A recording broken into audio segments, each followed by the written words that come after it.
Hey guys, what's up? It's Tees here coming at you with another Tips with Tees in College Football 25. Do you struggle stopping the RPO? Just feel like no matter what you do, you're not able to stop it and you give up gash plays constantly? Well, if you watch this video, I got you and I know how to stop it. But before we get into it, if you can please leave a like, and if you're new to the channel, subscribe, and don't forget to turn on your notifications so you don't miss another Tips with Tees in College Football 25. One way that you can stop the RPO is pretty simple. If you're going in man coverage, as you see that I am right here, and you know who is getting the RPO, who the read man is, all you need to do is put them kind of in between, kind of shading in between the quarterback and the player that you know is going to get the pass. In this sense, in this case, it's a really common RPO in my opinion, where you have the zone option on the left and then you have the man option on the right. So we are going man, but watch Eaglin here on the left here. When I throw the pass, watch him and just how well he's able just to break up the pass or be there to maybe stop it for a yard or even a loss. So I hike the ball here, throw it to Y, and boom, he's right there. And if he makes the tackle, well, then you're going to have a stop. But if he doesn't make the tackle, that's going to happen. So feast or famine, but it's really simple, honestly, as long as you know who the player is that's getting the throw. Again, I'll put him right here. You put him in between the quarterback and the receiver that you know is going to be getting the pass. In this case, it's going to be number 11. So let me show you again really quickly. You take Eaglin. Whoever your slot corner is, I always recommend going in a nickel defense. That's usually my base defense. And when you have the cornerback in between the quarterback and the receiver, well, then you're going to give yourself a really good opportunity to stop this or, either pick it off for a pick six. As I hike it and throw it to Y, and boom, he's right there. And he does make the tackle right there.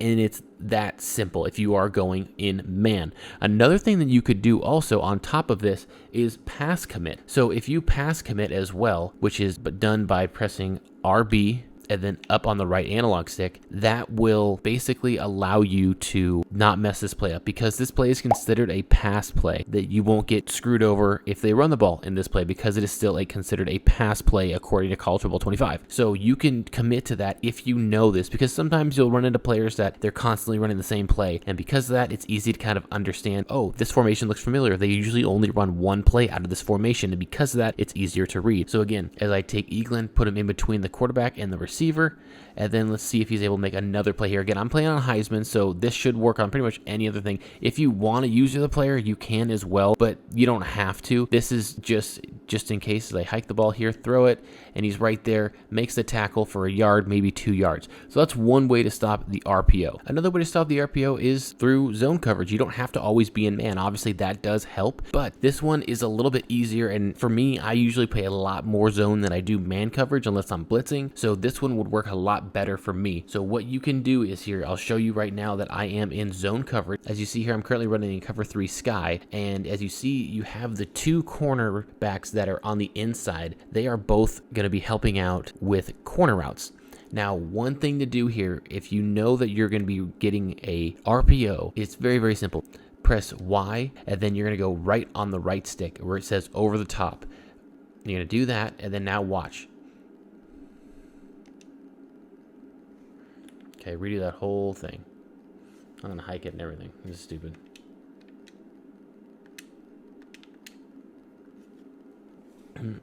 Redo. All right, guys, so another way how to beat the RPO and stop it dead in its tracks is through zone. As I'm going to put my defense in a cover 3 sky here, as you see that they're all getting into position. And you see my cornerbacks are playing deep as well as helping out stopping the corner routes.